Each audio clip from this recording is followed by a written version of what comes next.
You were there in Def Jam when the nonsense started. Yeah, I want to get to that. Yeah, I want to. I want to get to that. Well, yeah. All right. So, what does Kevin Lyles mean to the hip hop culture? Kev means a lot. Kev is a stand-up dude. Period. I mean, if that footage that they put up recently of him, it didn't surprise him testifying me. for, it didn't surprise me at all, because that's the kind of person Kevin is. I'm surprised Lyor wasn't there, because Lyor, regardless of what people say about him, Lyor has never, ever lied to me. Never. He will tell you straight to your. He never lied to me, and he used to carry a little picture of DMX right here. This fresh part. Love X. What? Anyway. Yeah. When I got up in there, everything was brand new to me. So, you know, running into certain people that were on the label, things of that nature, but I always felt welcome coming up there. So I used to come up there and I ain't even had shit to do. That's how I met Ja Rule way back with Nicky D, who used to sit right outside Lyor's office. Right. Fast forward, me and Doc are bubbling now. Kevin Lyles is coming up through the ranks. He put together something called the Month of the Man. Now, a lot of these tour dates, Biggie and Craig Mack were at, and they were touring. It was Big Mac, and they had this promotional piece that was in like this little, like a Big Mac package. Burger. Yeah. That The burger box. Me and Red, Month of the Man. So a lot of these spots, Howard Homecoming, all these, we was there. So Notorious, y'all missed that. Y'all missed them facts. We was there at a lot of them shits. Anyway. Right. Kevin Lyles put that whole shit together, and I guess since it was so successful, he had me and Red both went gold. You know, then he got us both together to do the show soundtrack, Julie Greenwald and all the other people up there. And that shit went platinum and whatever. All right, now everywhere Kevin goes, me and Red go. We like this, right there. This pocket, that pocket. Like, yeah, we right there. Not like we forced, it was like we was his homies. And it's good to have an executive that loves you and you his buddy and shit, because we went to like, I can't even count how many Super Bowls I went to, All-Star weekends, and I ain't spent a dime on any private jets. I ain't spent a dime. Nothing. Okay, fast forward, we're at Blackout 2. It's a little different now. I believe Jay and them had been signed, and Jay had this aura about him when he came in the building, and he just felt like a superstar. You know what I mean? And they accommodated him like that. Because like I said, Lyor is a real. It's like he gonna tell you, he gonna keep it a buck with you. Right. So now we got a Rockefeller wing, because Jay and them getting ridiculous numbers. Hard Knock Life to all that shit. Label getting paid, they eating lovely. Ja Rule, I believe Ja had his deal prior to that, but when we were on Hard Knock Life tour as promo for himself, he would come out and do those songs with Jay.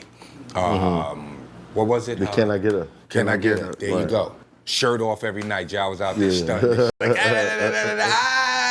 killing it too. Anyway, Murder Inc., they get their wing now. Right. Now it's chaos up here. And not saying it's directly with these two guys being there now, but it kind of was, because now it's like, okay, there's a lot of mouths to feed. We got a lot of people here. Boom, X. I forgot X. How did I forget? X came in first.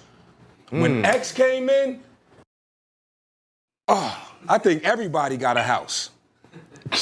You know what I'm saying? No, I'm serious. X came in, it was a whirlwind, and it was like, when I met him, we were doing the 4-3-2-1 video shoot, and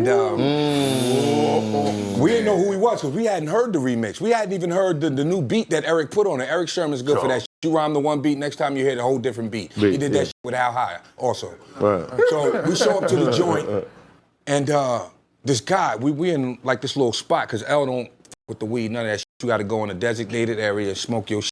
This is King LL right here. Love you, Todd. You man, real. Anyway, we in this room, we smoking, and this guy's in there. Got the hat on. He had exactly what he had on in the video, and shit, you know. So I was like, "Yo, you smoke?" And that was always my opening line with niggas and shit, because I'm one of them niggas. I'm a stoner. That's what we do. Yeah.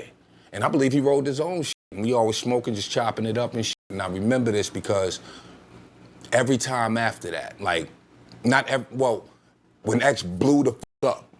And I've seen people blow up and then they get a little strange. And it doesn't necessarily have anything to do with you. They just ain't got time for yo X. X was never like that. And he would always bring up that time when me, and Red broke bread with him with the weed and shit. Small gesture, but he didn't take it that way. Right. You know what I mean? And now X is in the building. Then came Jay, Rockefeller. Then Murder Inc. Now it's all these, you know, me and Red, we good. But now we got all these. These dudes is huge. So you can get lost in the shuffle, and you can't blame your label for that. It's up to you, really, from the gate to do your own self-promotion, your own choices as far as your music and your rhymes and all. When that pen hit the paper, those are your choices. Right. They don't make them for you. All they can say is, well, we're not feeling that one. Or this is a lesson for y'all, by the way. When a label says, when you want to do a certain single, and the label is pushing for another single, but they let you get the single you want and shit, trust me, they are done with your ass. Finito with you. Don't do that. Let them get theirs. You'll have one after that. They'll give it to you, especially after it blows up, because I fought that All I Need shit. And I fought it. I fought it. I didn't want to put it out, because it was at a point now where when we were doing these shows and Wu-Tang together, I would come out and be girls screaming.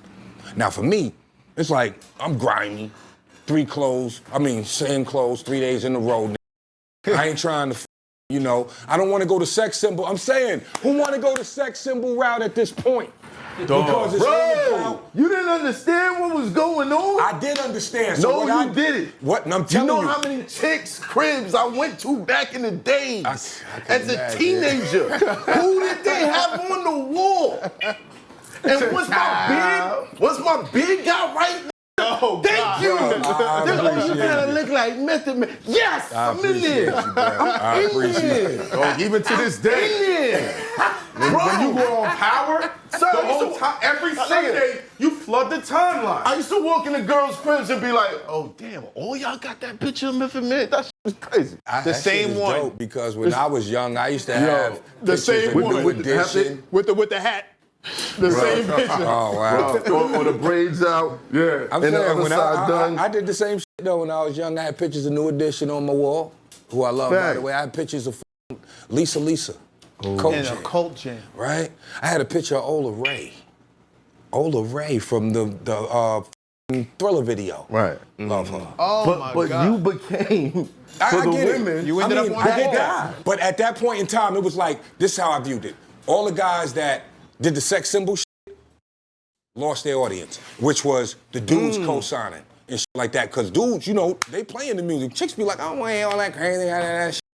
But they get exposed to it through their guys, whatever and shit. So for me, it was like, man, whatever and shit. Whatever. Y'all go ahead with that shit over there. I'm going to drop this Bring the Pain. Drop the Bring the Pain on board, right? But it wasn't no big song. It was nowhere near a big song. But when I walked the club, it was like backed up now. And I didn't even have a big crew with me. My closest nigga was this fierce as shit, though. But I'm saying, we walking the whole shit is part kind of shit. Then it got to a point where the All I Need joint drops. Now, before, the shows was packed, but it would be a bunch of gangsters and shit all in the front, ready to vibe out and shit. And I jump in the crowd, I throw water, all that shit. After that All I Need dropped, it was a bunch of blonde-haired, silver, clothing wearing, like flooded, all chicks, man. And it gets to the point, because I'm one of these type niggas, it gets to the point where it's like, yeah, I did come to see the nigga. Only bitches in here yelling for that nigga for, man. he got the pads for Really? us. Yeah, f that nigga. I hope he trip on stage and break his You was feeling the heat. But this the shit I'm thinking in my head. They didn't even necessarily feel that way, but this the shit I'm thinking in my head because I'm that type of nigga where it's like, nah. And we coming off of a thing where niggas was wearing suits. And I really had a problem with that shit. I see different now, but I really had a problem with that. With the suits? Yeah. It was, you know, when Kane started doing it, it was like, well, we still fuck with you because Kane got, you know, Kane. Well, it's Father Kane. MC, a few guys. I mean, Heavy D. Wait, no, Nice and Smooth. It was a bunch of guys. It's funny you brought up Kane, because Kane was on the sex symbol shit too. Yeah, So was and LL. in my eyes, LL and I love, and look, in hindsight, I was wrong, but in my eyes at that era, that's when I was like, Rakim the nigga.